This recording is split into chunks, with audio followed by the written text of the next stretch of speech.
आज आप लोग के बीच में जो Allahabad high court group C और जो ग्रुप डी के पेपर लगा हुआ है, तो आप लोग के बीच में आज मैं एक ऐसा प्रैक्टिस सेट लेके आया हूँ, जो ये मान के चलो कि यहाँ से आपको मतलब अगर 25 हिंदी आती है, ध्यान दीजिएगा, अगर 25 हिंदी आती है, तो ये मान के चलिए कि यहाँ से आपको कम से कम 10 क्वेश्चन आपको मिलने के पूरे संभावना है, ठीक है।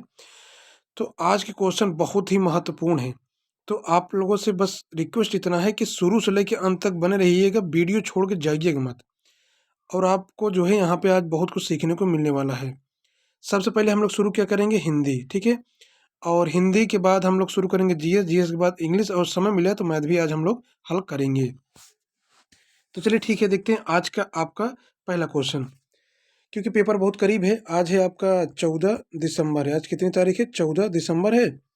और 17 तारीख को आपका ग्रुप डी का है, और 18 तारीख को ग्रुप सी का है, ठीक है। तो समय आपका बहुत कम है, आइए शुरू करते हैं। देखिए, हिंदी में आज का हिंदी का आपका पहला क्वेश्चन है, शायद पिताजी आ जाएं, शायद पिताजी आ जाएं किस प्रकार का वाक्य है? तो आज्ञार्थक है, संदेहार्थक है, इच्छार्थक है, या संकेत वाचक है? तो इसमें बता दूं, संदेहार्थक है। क्या है? बी वाला आपका बिल्कुल सही है। समझिएगा, मैं आपको बता दूं जो कि जब ऐसे वाक्य जिनमें संदेह या संभावना व्यक्त की जाए, उसे हम संदेहवाचक वाक्य कहते हैं। इसलिए आपका बी बिल्कुल सही है। चलिए आगे देखते हैं। निम्नलिखित में से कौन सा वाक्य शुद्ध है? कौन सा वाक्य शुद्ध है?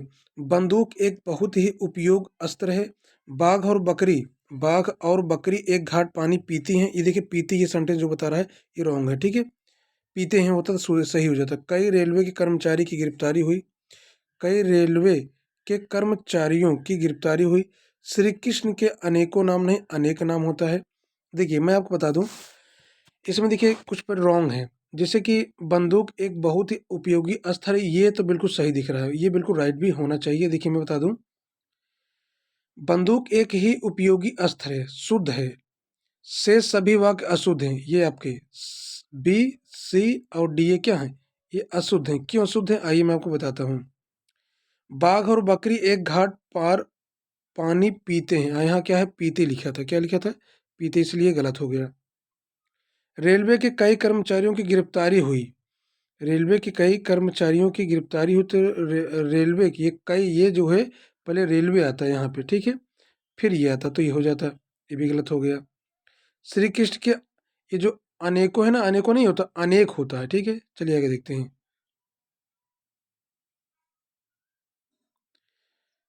आपका अगला क्वेश्चन है, क्वेश्चन नंबर 3 है, जो चाहे करो बस हमें तंग न करो।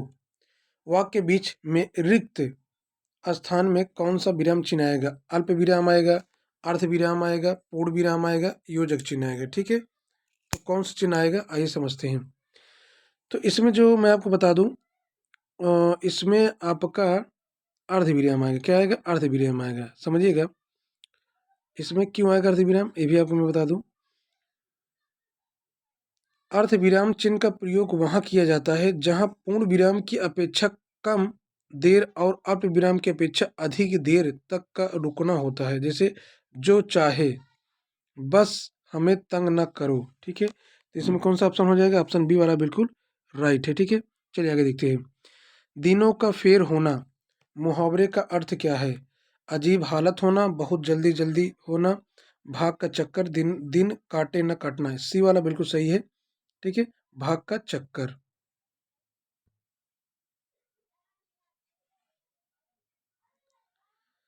अगला है, यह मुंह और मसूर की दाल, लोकती का अर्थ क्या है?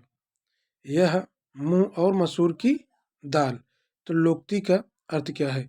मजबूरी में आदमी सब कुछ करता है, केवल ऊपरी दिखावा, पुराना गौरव समाप्त करना, अपनी अवकाश से बढ़कर होना या करना। यही वाला आपका होगा, ठीक है, डी वाला। कौन सा? डी वाला। आधुनिक हिंदी गद्य का जन्मदाता किसे कहा जाता है? अमीर खुसरो कहा जाता है, भारतेंदु कहा जाता है, गंग कवि कहा जाता है, जयशंकर प्रसाद को।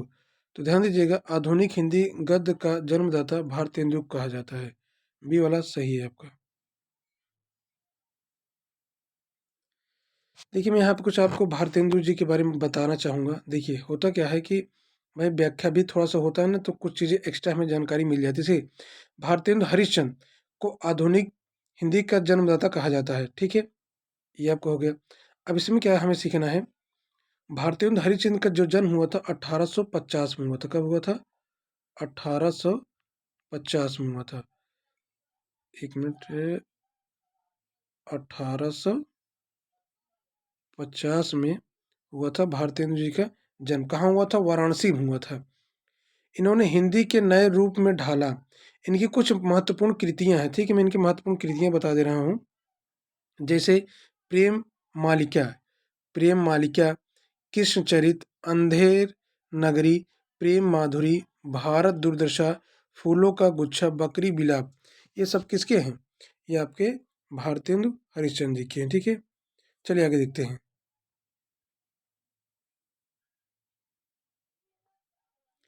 कमानी के रचनाकार कौन है? मैथिली शरण गुप्त है, राम नरेश त्रिपाठी हैं, रामधारी सिंह दिनकर है, जयशंकर प्रसाद हैं।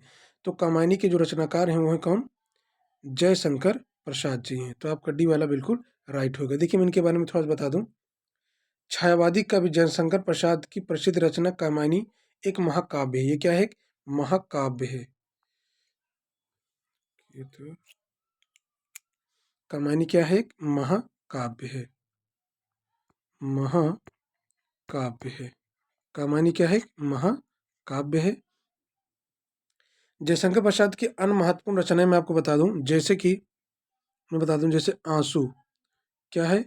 आंसू लिख लीजिएगा, मैं बोल दे रहा हूँ क्योंकि थोड़ा सा अब यहाँ पे पूरा तो मैं बोल दूं, आप लोग अपना लिखना चाहें लिख लीजिएगा। इसमें लिखने में थोड़ा प्रॉब्लम आ रही है, चलो कोशिश करते हैं लिखने की।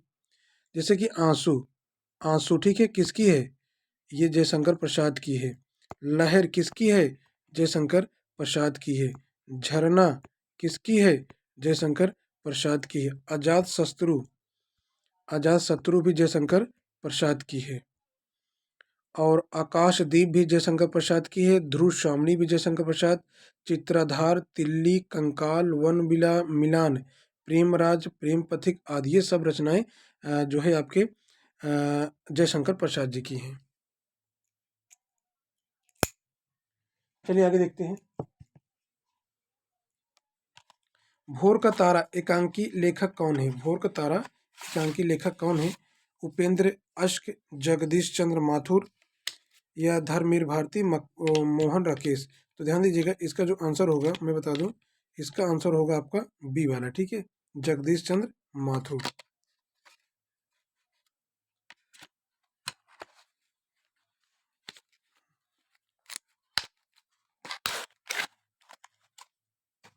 चलिए आगे देखते हैं। निम्नलिखित में से शुद्ध वाक्य का चयन कीजिए। ऑफिस में हर एक और प्रत्येक की चर्चा हो रही है। हर एक और प्रत्येक मात्र एक ही हुई ना, ये गलत हो गया, ठीक है? आगे देखते हैं। भूस्खलन से सैकड़ों घर तबाह हो गए। यह आदमी सबकी राज जानता है। यह आदमी सबकी राज जानता है। बीज बीज अंकुरित होने वाली हैं। तो ये डी भी वाला है, वाले नहीं होगा, ठीक है? तो इसमें पूछ क्या रहा था? शुद्ध वाक्य कौन सा शुद्ध है? भूस्खलन से सैकड़ों घर तबाह हो गई है, बी वाला बिल्कुल राइट होगा, ठीक? ये सब गलत है, क्योंकि अब आपको इतना बता दिया। अगर मैं एक व्याख्या करूँगा तो बहुत समय नहीं लगेगा। मुझे जीएस भी बताना है और इंग्लिश भी आज हम बताएंगे आप लोग के बीच, ठीक है? चलिए आगे देखते हैं। निम्नलिखित में से शुद्ध वाक्य का चयन करें। शुद्ध वाक्य का चयन करना। चाय ठंडा हो गया। हलवा गरम गरम अच्छा लगती है। देखो, अच्छा अच्छी लगती है, अच्छी लगती है। हलवा गरम गरम अच्छी नहीं, अच्छा लगता है, ये इसे गलत हो। चाय ठंडा हो गया, चाय ठंडी हो गई, ये भी गलत, ये भी गलत, ठीक है? पकने से पहले जामुन हरी होती। पेड़ लगाओ जीवन बचाओ, डी वाला बिल्कुल सही है।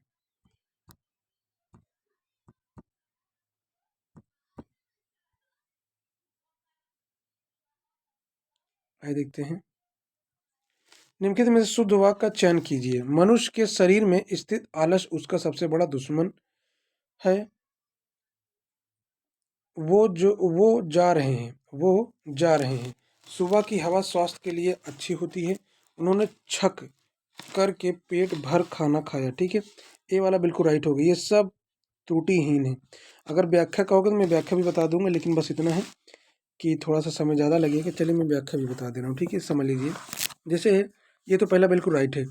अब इसमें जो बी वाला गलत है, इसका शुद्ध देखो वो जा रहे हैं। ठीक है, तो वो नहीं होता, वे होता है। क्या होता है? वे जा रहे हैं। ये गलत हो गया। सी वाला देखिए, सुबह की हवा स्वास्थ्य के लिए अच्छा होती है, गलत हो गया। सुबह की हवा स्वास्थ्य के लिए अच्छी होती है, यहाँ क्या होगा? अच्छी होगा। उन्होंने छक के ये देखिए क्या होगा? उन्होंने छक कर खाना खाया, यह उन्होंने भरपेट खाना खाया। छक कर में भरपेट, ये इसलिए गलत हो गया। चलिए आगे देखते हैं। क्वेश्चन नंबर 13, आंसू पीकर रह जाना मुहावरे का अर्थ है क्या? आंसू बहने न देना, अन्न के अभाव में आंसू से भूख मिटाना, गुस्सा होना, चुपचाप दुख को सहना। यह डी वाला बिल्कुल सही है। आइए आते हैं 40 पे, क्वेश्चन नंबर 14 पे। इसमें क्वेश्चन कह रहा है, आंधी आवे बैठ गंवावे, लोकोक्ति का उपयुक्त अर्थ क्या है? ठीक है, तो संकट से मुंह फेरना, विपरीत परिस्थिति में उपयुक्त समय आने का इंतजार करना, विपत्ति से टकराने का हौसला रखना, आंधी के बाद पानी बरसने का इंतजार। बी वाला बिल्कुल सही है। ठीक है, यही एक लोकोक्ति अर्थ होगा, विपरीत परिस्थिति में उपयुक्त समय आने पर इंतजार करना। 15 नंबर है,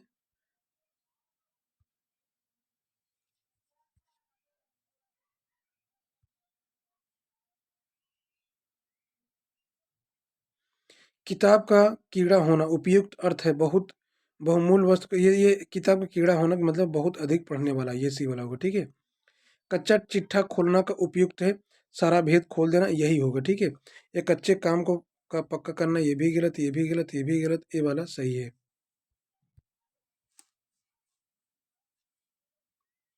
त्रिशंकु होना का उपयुक्त अर्थ है चारों ओर ध्यान होना, किसी और का ना रहना, तीनों तरफ ध्यान देना, केवल ऊपर देखना। किसी और का ना रहना उसे बोलते हैं त्रिशंकु होना। भाई गति सांप छछूंदर केरी, लोकोक्ति का उपयुक्त अर्थ क्या है? ठीक है, चलिए समझते हैं। तो एक दूसरे से बचना, दृढ़ संकल्प होना, अपने को खतरे से में डालना, दुविधा में होना, ये डी वाला सही है। ठीक है, 19 नंबर, घाट घाट का पानी पीना, लोकोक्ति का अर्थ अनेक क्षेत्रों का अनुभव, जीवन में स्थिरता का अभाव, दर दर भटकना, परोपकार के लिए यहाँ वहाँ घूमना। ये वाला सही है। मतलब जो अनेक क्षेत्रों को जो अनुभव या जानकारी रखते हैं उन्हें बोला जाता है घाट घाट का पानी पीना। मृत शब्द का विलोम क्या होगा? ठीक है, मृत मूर्त है, मूर्त का विलोम क्या होगा? ठीक है, चलिए मूर्त का अमूर्त होगा। क्या होगा? मूर्त का मूर्त होगा।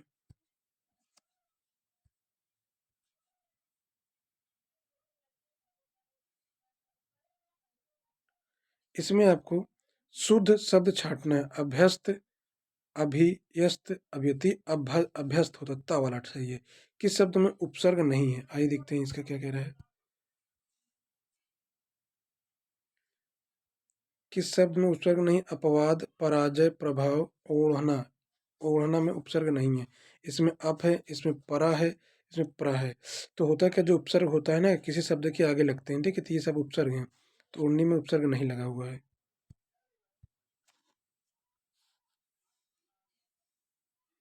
क्वेश्चन नंबर 23, निम्न में से स्त्रीलिंग शब्द बताना है। हमें स्त्रीलिंग शब्द बताना है। किन्नर होता है, अहिंसा होती है, अहिंसा होती है, तो यही आपका स्त्रीलिंग होना चाहिए। आगे देखते हैं, अंतरी होता ही होता है, अपरिग्रह होता है, तो यह बी वाला सही है। ठीक है, सोहत ओढ़े पीत, पट श्याम सलोने गात, मनो नीलमणि शैल पर, आतप परायो प्रभात। प्रतिद्वंदी में कौन सा अलंकार है? इसमें आपको उत्प्रेक्षा अलंकार होगा। कौन सा अलंकार होगा? उत्प्रेक्षा। क्यों? जहाँ पे मनहु जनहु आ जाए ना, वो उत्प्रेक्षा। देखो मनहु जनहु आ जाए, वो उत्प्रेक्षा अलंकार होता है। मुदरी का तत्सम रूप क्या होगा? मुदरी का तत्सम रूप क्या होगा? तो मुद्रिका होगा। क्या होगा? मुद्रिका होगा। चलिए थोड़ा सा अंग्रेजी के बारे में जान लेते हैं हम लोग। अंग्रेजी का भी अध्ययन जरूरी है। मैं आपको थोड़ा स्पीड में ले चलूँगा, आप लोग को अपना क्या करना है, टिक लगाते जाना है, ठीक है। देखिए इसमें दिया है find the word with correct spelling, इसमें करेक्ट स्पेलिंग आपको बताना है, ठीक है। तो देखिए जो ग्रैंडियर, ये डी वाला बिल्कुल करेक्ट है, ठीक है। आप लोग अपना मैच कर लीजिएगा, यही आपका राइट है। द मीनिंग ऑफ हम्पटी और डम्पटी इज शॉर्ट एंड स्टॉट, ये बी वाला बिल्कुल सही है इसमें। 28 which is the correct sentence, ठीक है। Even the doctor sleep in the dispensary, the doctor even sleep in dispensary, the doctor sleep even in ये ऑल, ठीक है, ये आपका तीनों सही है। 29 find out the perfect tense, ठीक है। हमें परफेक्ट टेंस के बारे में बताना है। एक चीज़ ध्यान दीजिएगा, परफेक्ट जो प्रेजेंट परफेक्ट होता है ना, उसमें वर्ब की थर्ड फॉर्म लगती है। कौन सी फॉर्म लगती है? वर्ब की थर्ड फॉर्म लगती है। तो यहाँ से हम लोग पकड़ लेंगे। आई हैव ब्यूटीफुल हाउस, इसमें देखिए वर्ब कोई फॉर्म दिख ही नहीं रही है। दे आर डूइंग, ये कंटिन्यूअस, ये ए बी तो होगा नहीं, ये कंटिन्यूअस है। यू हैव सीन, देखो सी का थर्ड फॉर्म होता है सीन, ठीक है। तो इसलिए आपका सी वाला बिल्कुल राइट हो जाएगा। और दे शुड गो बैक, ये तो होगा ही नहीं, सी वाला बिल्कुल सही है। आइए 30 नंबर देखते हैं। The king died, the king died hairless, hairless, hairless, airless, ठीक है। Supply the suitable word, B वाला बिल्कुल सही है, ठीक है। Find the odd one out, dog, money, scholar, difficulty, तो बी वाला होगा मनी। 32 देखते हैं। द ऑफ द कैट्स और शार्प, ए वाला बिल्कुल सही है। Use the correct adjective in sentence time is waste by us, तो कह रहा कि इसमें जो मच होगा, फी होगा, मेनी होगा, सम होगा, तो इसमें क्या होगा? मच। देखो जो एडजेक्टिव होता है ना, ये क्या कहते हैं? विशेषण होता है। ये क्या होता है? विशेषण होता है। विशेषण होता है, क्या होता है ये? विशेषण होता है। जैसे मच, मच माने जो है अधिक, तो अधिक क्या हो? जैसे बोला जाए कि वो अधिक मोटा है, वह अधिक मोटा है, तो मच फाइट, तो फाइट क्या हो गया? विशेष हो गया, फाइट विशेष हो गया, और जो मच है वो विशेषण है, तो इसीलिए तो अगर विशेषण की बात करेगा इसमें, तो इसमें क्या हो जाएगा? मच आपका बिल्कुल सही हो जाएगा, मच वाला। आगे देखते हैं।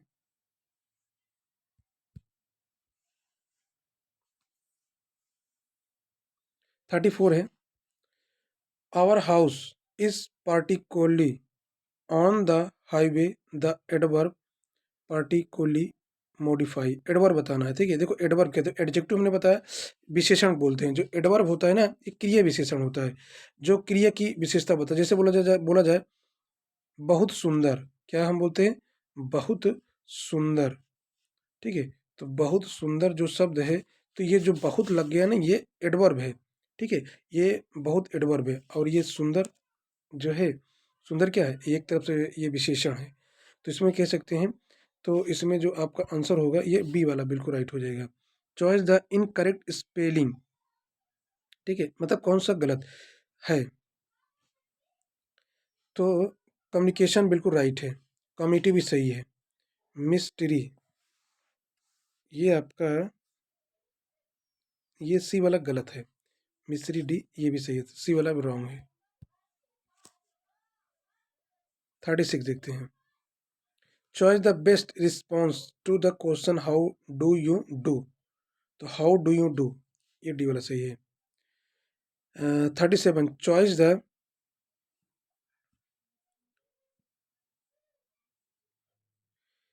The correct verb, last night I on carpet and feel asleep, यहाँ ले होगा, क्या होगा? ले। देखो यहाँ पे सिंपल से कि अगर आई होता तो एम लगता, तो आईएनजी हम लगा देते।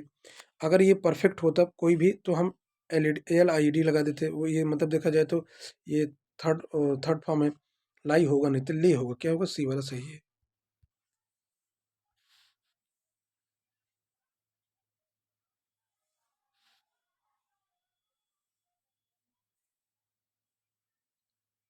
चलिए देखते हैं question number 38। My cold is definitely this morning, तो इसमें जो आपका आंसर होगा WORAC, वर्ष, ये बी वाला आपका सही है।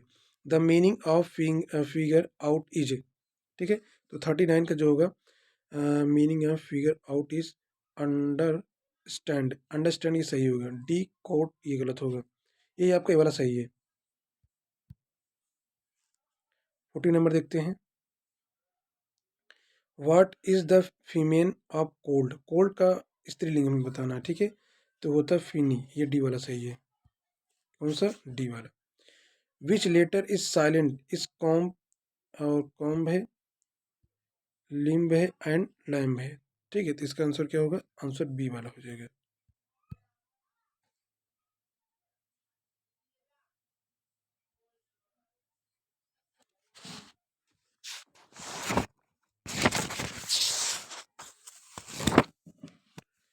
Forty two, diphthongs are also called, तो इम्पोर वावेल साउंड, बी वाला सही है। Laura was born is French but mother was born is Germany। तो इसका जो हो जाएगा हर, क्योंकि जो मदर है ना स्त्रीलिंग है, तो स्त्रीलिंग क्या हर की यूज करते हैं, और पुल्लिंग या कोई लड़का होता तो वहाँ पर हम हिच की यूज करते थे। ये सी वाला सही होगा। 44, which of the following is a lexical words, lexical words. 44, तो प्रिंसिपल आपका बिल्कुल राइट है। What is the meaning of the word elite, ठीक है। तो ग्रांट परमिशन गेट डाउन, तो गेट डाउन आपका सही होगा। 46 देखते हैं। Which of the following is plural possessive noun, ठीक है। तो बर्ड्स होगा, बर्ड का प्लूरल मतलब एक वचन और बहुवचन, ठीक है, बर्ड्स होगा, डी वाला सही है। आते हैं 47 पे।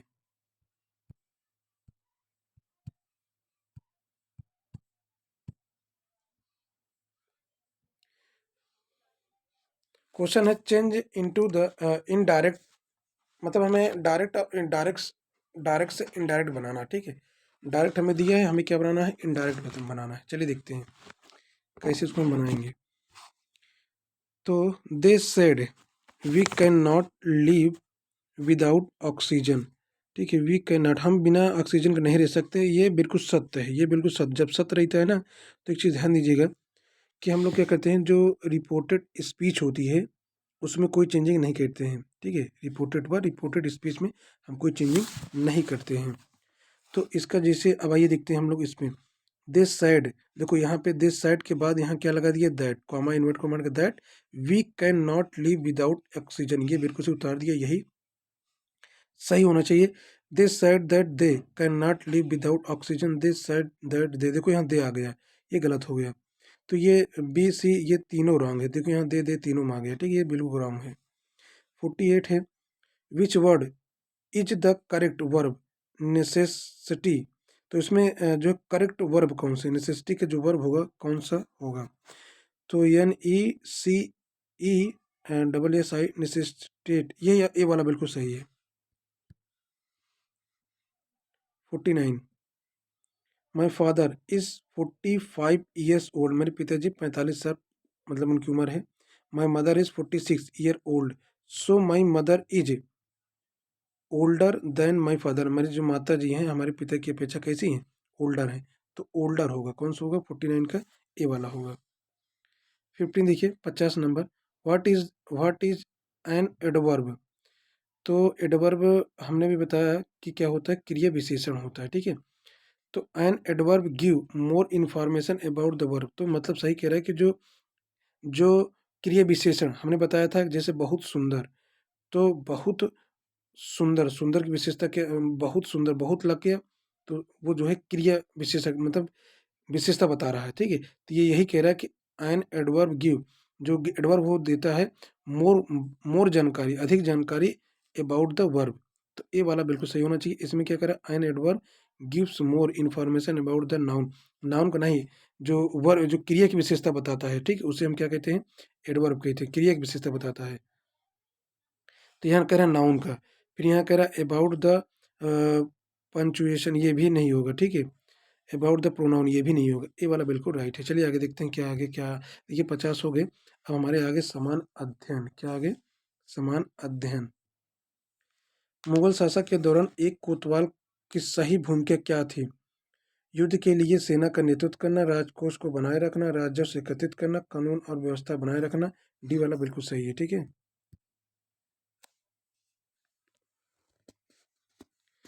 अगर कहो तो मैं इसके बारे में थोड़ा सा डिटेल में आपको बता दूं, जानना जरूरी है, ठीक है। देखिए होता है कि मुगल काल में ग्राम पंचायत की व्यवस्था थी। इस विभाजन के अतिरिक्त बड़े बड़े नगरों में कानून व्यवस्था को देखरेख के लिए कोतवाल की नियुक्ति होती थी। अबुल फजल के आईने अकबरी में कोतवाल के कार्यों का विवरण दिया गया है। उसी तरह प्रत्येक किले पर किलेदार की नियुक्ति होती थी। कोतवाल को नगर प्रधान भी कहा जाता था। कुछ छोटे छोटे पद भी थे जो निम्नलिखित थे। मीर ए आतिश या दरोगा ए तोपखाना, यह तोपखाना विभाग से संबंधित है। मीर माल जो होता था टकसाल का प्रधान होता था। जो मीर माल होता था, मीर माल जो होता था ये टकसाल का, क्या टकसाल का प्रधान होता था। मीर बहरी होता था, एक मीर बहरी होता था। मीर बहरी ये क्या करता था, ये जल जल सेना का प्रधान होता। मीर बर वन अधीक्षक होता था, ठीक है। मीर अर्ज क्या होता था, बादशाह के पास भेजे गए अर्जियों का अधिकारी होता था। चलिए आगे देखते हैं। बाल विवाह अवरोध अधिनियम 1929 को निम्नलिखित किस अन्य नाम से भी जाना जाता है? उसे शारदा अधिनियम, विजय लक्ष्मी पंडित अधिनियम, नायडू अधिनियम या नानावटी अधिनियम। तो ये वाला बिल्कुल सही है, उसे शारदा अधिनियम बोला जाता था। अगला, स्वामी दयानंद सरस्वती किस शहर में पहली बार 1875 में आर्य समाज की स्थापना की थी?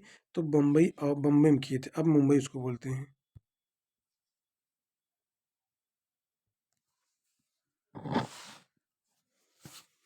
आइए, मेगास्थनीज जिन्होंने भारत के बारे में प्रसिद्ध ग्रंथ इंडिका लिखे, वह मूल रूप से किस देश के थे? पुर्तगाल, ग्रीस, मिस्र, तुर्की। तो ये थे कहाँ के? ग्रीस के थे। आइए इनके बारे में थोड़ा बता दूं। मेगास्थनीज यूनान ग्रीस का एक राजदूत था जो चंद्रगुप्त के दरबार में आया था। यूनानी सामंत सेलुकस भारत में फिर राज्य विस्तार की इच्छा से 305 ईस्वी पूर्व में भारत पर आक्रमण किया था, किंतु उसे संधि करने पर विवश होना पड़ा था। मेगास्थनीज कई वर्षों तक चंद्रगुप्त के दरबार में रहा। उसने कुछ भारत में देखा, उसका वर्णन उसने इंडिका नामक पुस्तक में किया था। मेगास्थनीज ने पाटलिपुत्र का बहुत ही सुंदर और विस्तृत वर्णन किया है। तो ये क्या आंसर हो गया? सी वाला। चलिए आगे देखते हैं।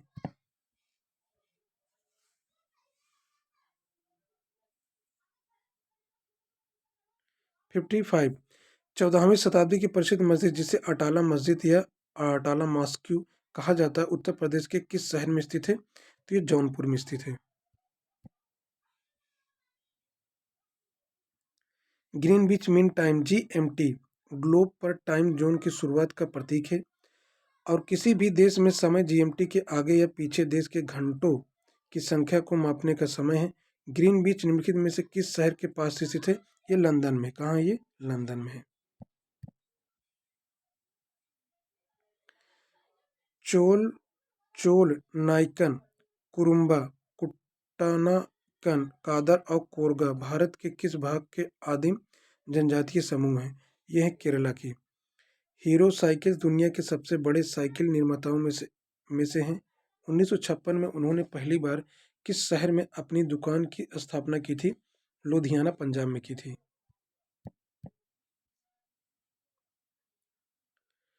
ट्राफलगर स्क्वायर के किस शहर में स्थित है?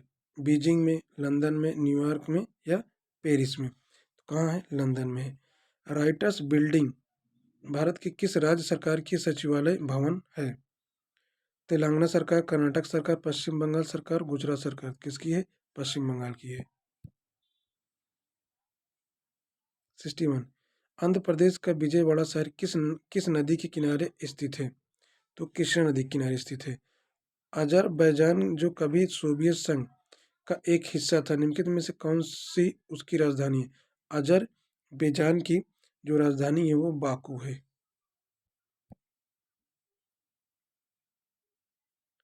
आते हम लोग 63 पे। चलिए 63 को थोड़ा सा छोटा कर लेते हैं। हम्म, अब सही है। निम्नलिखित पुरस्कारों में से कौन सा पुरस्कार नॉर्वे के राजा द्वारा प्रस्तुत किया गया है? और अक्सर इसे गणित के नोबेल पुरस्कार कहा जाता है, इसे एबल पुरस्कार कहते हैं। ठीक है, गणित के महान क्षेत्र में दिया जाता है, इसको क्या बोलते हैं हम? एबल पुरस्कार। अगला है भारत के किस, चलिए थोड़ा सा आगे कर लेते हैं इसको ऐसे। भारत के किसी राज्य के राज्यपाल के पद का आधिकारिक कार्यकाल कितने दिनों का होता है? 5 वर्ष का होता है। भारतीय तिरंगा ध्वज में अशोक चक्र का रंग कौन सा होता है? गहरा नीला होता है। वर्ष 1950 में निम्नलिखित में से किस फल का भारत का राष्ट्रीय फल के रूप में अपनाया गया? वो था आम। 67। निम्नलिखित में से कौन से देश संयुक्त राष्ट्र सुरक्षा परिषद के अस्थायी सदस्य हैं? तो भारत, पाकिस्तान, श्रीलंका, अमेरिका, श्रीलंका, ये आपको बता दूं, संयुक्त राज्य अमेरिका, रूस, यूके, फ्रांस, यही आपका सही है। डी वाला आंसर सही है।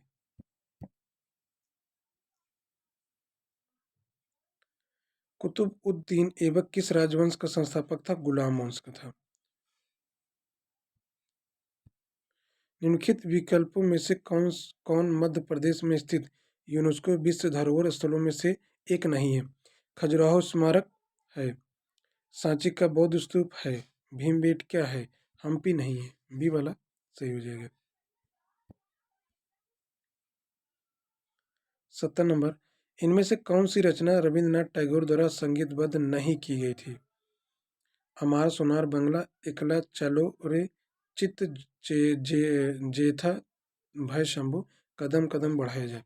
डी वाला है आंसर, आपका डी वाला होगा, ये डी वाला। भारत के पिकासो के तौर पर किसे जाना जाता है? पिकासो के तौर पर किसे जाना जाता है, बताइए आंसर। तो इसका आंसर है मकबूल फिदा हुसैन, ये वाला बिल्कुल सही है। ठीक है, चलते हैं 72 पे।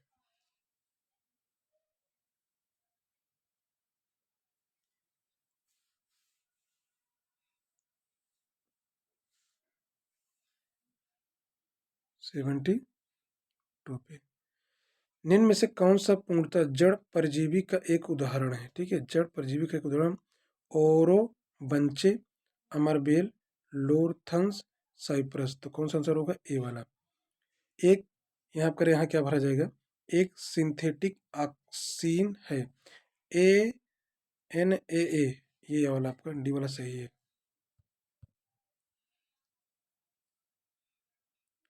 माइकोप्लाज्मा के कारण होने वाली बीमारी पता करें। ठीक है, तो बैगन का छोटा पत्ता, केले का गुच्छादार शीश, पीली नस वाली मोजेक अनुवर करता है। ये ए वाला सही है। ठीक है, चलिए आज का हम देखते हैं लास्ट क्वेश्चन, काफ़ी लंबा वीडियो हो जा रहा है तो यही हम देखते हैं। आज का लास्ट क्वेश्चन है, मक्के के लिए उगने से पहले इस्तेमाल करने के लिए निम्नलिखित में से किसे तीव्रनाशक हार्बिसाइड की सिफारिश की गई है? तो ये कही गई है अट्राजीन की। ठीक है, और देखिए काफ़ी लंबा वीडियो होने से क्या होता है कि आपको भी थोड़ा देखने में प्रॉब्लम होती है। तो भी मुझे मैथ अभी सॉल्व नहीं कराया हूँ, लेकिन अब करना क्या है, मुझे मैथ ही बताना है। तो ठीक है दोस्तों, अगर आपको वीडियो अच्छा लगा हो तो हमारे चैनल को सब्सक्राइब, लाइक कीजिए। Thank you for watching. जय हिंद, जय भारत।